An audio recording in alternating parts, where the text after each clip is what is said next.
আমি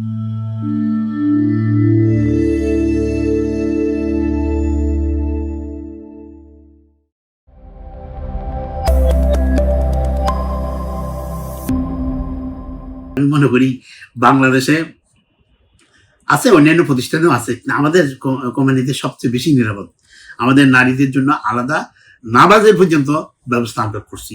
আপনি দেখবেন বাংলাদেশে আমরা পুরুষরা যেন বিশাল একটা হল রুম, আমাদের এই মানে এখানে নামাজি লোক বেশি, এবং প্রায় আপনি ধরে নেবেন 80% লোক এখানে নিয়মিত, মানে তারা বিশেষ করে জোহরের নামাজ, আসরের নামাজটা জামাতে পড়ে।